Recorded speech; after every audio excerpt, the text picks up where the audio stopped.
என் அன்பு தமிழ் சொந்தங்களை யூடியூப் சேனலுக்கு வரவேற்கிறேன். அதாவது நம்ம எம்டி சக்தி ஆனந்தனை பற்றி மைவி3 கம்பெனியை பற்றி ஒரு 5 பேர் வந்து விலாவாரிய விளக்கமாக எழுதியிருக்காங்க. இந்த 5 பேருடைய டீட்டெயில்ஸை நீங்கள் கொடுத்துட்டீங்களாவே மைவி3 ஃபியூச்சர் எப்படி இருக்கும் அப்படின்னு அவங்க கேட்டிருக்கிறாங்க. இதன் அடிப்படையில் மைவி3 எம்டி சக்தி ஆனந்தன் அவர்களுக்கு இந்த வீடியோவை இந்த 5 பேர் சொன்னதை நான் உடனே ஷேர் பண்ண போகிறேன். அதுக்கு முன்னாடி உங்களுக்கு வந்து அப்லோட் பண்ணிவிட்டு நான் உங்களுக்கு ஷேர் பண்ண போகிறேன். அந்த முக்கியமான திட்டங்கள் என்ன அப்படின்னு நீங்கள் தெரிஞ்சுக்கிறதுக்கு முன்னாடி இந்த வீடியோ ஸ்கிப் பண்ணாமல் பாருங்கள். வீடியோ பிடிச்சிருந்தா லைக் பண்ணுங்கள், கமெண்ட் பண்ணுங்கள், ஷேர் பண்ணுங்கள். புதிய நண்பர்கள் யாரும் சப்ஸ்கிரைப் பண்ணி யூடியூப் சேனலுடைய நெருங்கிய சொந்தங்கள் எடுங்க. பக்கத்தில் இருக்க பெல் பட்டனை கிளிக் பண்ணிக்கோங்க. நான் போகிற நோட்டிஃபிகேஷன் உடனுக்குடன் வந்து கிடைக்கிற நண்பர்களே.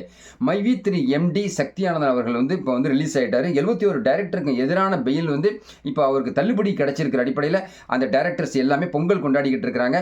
பொங்கலான இந்த ஒரு நல்ல நேரத்தில் வரக்கூடிய மார்ச் மாதத்துக்குள்ளே மக்களுக்கு வந்து ரிட்டர்ன் கொடுக்கணும் அப்படின்னு சொல்லியிருக்கிறாங்க. ஸோ ஓகே, இப்போ நம்மளுடைய கமெண்ட்ஸில் வந்து 13/1/2025 என்ன எழுதியிருக்காங்கன்னு கேட்டிங்கன்னா, தர்மேஷ் பிரேம் சொல்லிட்டு ஒரு நண்பர் எழுதியிருக்கிறாரு.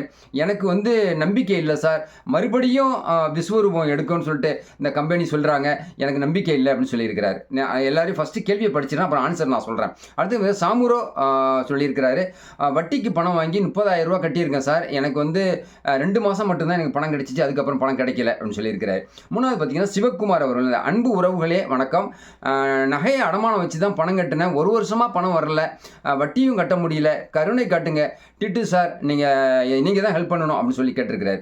அடுத்து மகுடேஸ்வரன் சின்னசாமி, நல்ல ஒரு லட்சியம் வெல்வது நிச்சயம்னு சொல்லியிருக்கிறாங்களே, இது வந்து நடக்குமா சார் அப்படின்னு கேட்டிருக்காங்க. அடுத்து பார்த்தீங்கன்னா திருப்பூர் முருகேசன் கேட்ட, நீங்கள் கூறுவது அனைத்தும் உண்மை சார், நடைமுறையில் வந்து வேகமாக செயல்பட வேணும் எம்டி, அதுக்கான உறுதுணை பண்ணுங்க, அவங்களுக்கு ஹெல்ப் பண்ணுங்க அப்படின்னு கேட்டிருக்கிறார். அடுத்து பார்த்தீங்கன்னாக்கா கௌரி காளியப்பன் அவருக்கு என்ன சொல்லணும்னா, சார் நான் கஷ்டப்பட்டு பணம் கட்டியிருக்கேன், கட்டின பணமாவது கிடைச்சா போதும் அப்படின்னு சொல்லியிருக்கிறாரு. இன்னும் ஒரு ஆட் பண்ணிடுற ஒரே ஒரு நம்பர் கடைசியாக லேட்டாக அவர் ஒரு கோரிக்கையை வச்சிருக்காரு நம்ம கமெண்ட்ஸில். சுதாகரன் கண்ணகி, இது உண்மையாக இருந்தால் எம்டியை வந்து ஆடியோ போட சொல்லுங்கள். ஓகே, நம்ம எல்லாரையும் வந்து இப்போ நான் வந்து எம்டி சக்தி ஆனந்தனுக்கு இப்போ இதை அப்லோட் பண்ணிவிட்டு நான் உங்களுக்கு அனுப்ப போகிறேன். அனுப்பிட்டு என்ன பதில் வருதுன்னு சொல்லிட்டு நெக்ஸ்ட் நான் வீடியோவில் கண்டிப்பாக நான் சொல்கிறேன். நண்பர்களே, உங்களுக்காகவே நான் வந்து முழு மூச்சோட எது வந்தாலும் சரி, என்ன அடிப்பட்டாவது என்ன பிரச்சனை வந்தால் சாதிக்கிறதுக்கு சந்திக்கிறதுக்கு நான் தயாராக இருக்கிறேன். இதுக்காக நான் கோயம்புத்தூர் போகிறேன். அதுக்காக வந்து அவருடைய ஜோனல் ஆஃபீஸில் போய் நான் அவரை பார்க்குறதுக்காக இருக்கிறேன். அவர் வந்து சென்னையிலேருந்து இப்போ எப்போ கோயம்புத்தூர் வராருங்கக்கூடிய செய்தியை அவங்க குடும்ப வக்கீல் மூலமாக தெரிஞ்சுக்கிட்டு நான் போய் பார்க்குறேன். அதுக்கு முடிந்த 71 டைரக்டரில் 3 டைரக்டரை பார்க்கலான்னு சொல்லிட்டு ஒரு ஐடியா கொடுத்துருக்காங்க. அவங்க குடும்ப உறுப்பினர்கள் ஒருத்தவங்க கொடுத்துருக்காங்க குனியாமுத்தூர்லேருந்து. அதன் அடிப்படையில் அந்த டைரக்டர்ஸையும் போய் நான் பார்த்து என்ன செய்திகள்ங்கிறத நான் உங்கள்கிட்ட தெரிஞ்சுக்கிறேன். ஒரே ஒரு விஷயத்தை மட்டும் நல்லா தெரிஞ்சுங்க.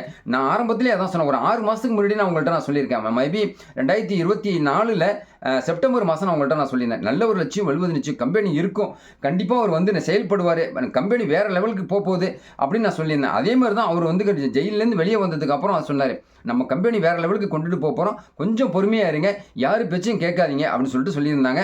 அதாவது அவரை டைவெர்ட் பண்ணி யாரெல்லாம் வந்து கம்பெனி வந்து வேறு மாதிரி கொண்டுட்டு போகிறாங்களோ, யாரெல்லாம் கம்பெனி முடிய போகுது மூட போகிறாங்க அப்படின்னு சொல்கிறாங்களோ எல்லாருக்கும் முற்றுப்புள்ளி வைக்கிறதா விரைவில், அதாவது இந்த மாதம் எண்டுக்குள்ளே, ஜனவரி மாதம் எண்டுக்குள்ளே ஒரு நல்ல ஒரு பதில் கிடைக்கும். ஆனால் அரசாங்க தரப்பு வேலையெல்லாம் முடிச்சிட்டாங்க, கேஸ் வந்து எல்லாமே வந்து வித்ட்ரா பண்ணியாச்சு.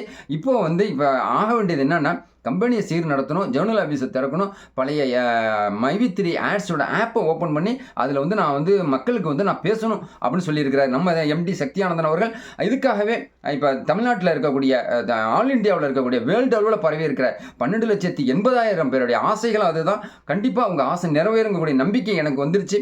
இந்த பொங்கல் நன்னாளில் உங்கள்கிட்ட நான் சொல்கிறது அதே தான், கொஞ்சம் பொறுமையாக இருங்க, நல்லது நடக்கக்கூடிய வாய்ப்பு இருக்கிறதுனால இந்த 6 பேருடைய டீட்டெயில்ஸ் நான் அவருக்கு அனுப்பி என்ன செய்தின்னு அடுத்த வீடியோவில் சொல்கிறேன். எனக்கு நம்பிக்கை இருக்குது, மைவி3 ஆட்ஸ் நிச்சயமாக ஒர்க் ஆகும். உங்கள் கையில் அவங்களுடைய ஆப்பை ஓப்பன் பண்ணி உங்கள் வீடியோ பார்க்கக்கூடிய நேரம் மிக சுலபத்தில், ரொம்ப குறுகிய நாளில் இது நடக்க போகுதுங்க நம்பிக்கை எனக்கு வந்து அடிப்படையில் இந்த வீடியோ போட்டுருங்க. கண்டிப்பாக இந்த வீடியோ பிடிச்சிருந்தா லைக் பண்ணுங்கள், கமெண்ட் பண்ணுங்கள், ஷேர் பண்ணுங்கள். புதிய நண்பர்கள் யாரும் சப்ஸ்கிரைப் பண்ணி யூடியூப் சேனலுடைய நெருங்கிய சொந்தங்கள் பக்கத்தில் இருக்க பெல் பட்டனை கிளிக் பண்ணிக்கோங்க. நான் அப்புறம் நோட்டிஃபிகேஷன் உடனுக்குடன் வந்து கிடைக்கிற நண்பர்களே. புதிய சிந்தனையோட மீண்டும் உங்களை சந்திக்கிறேன். நன்றி.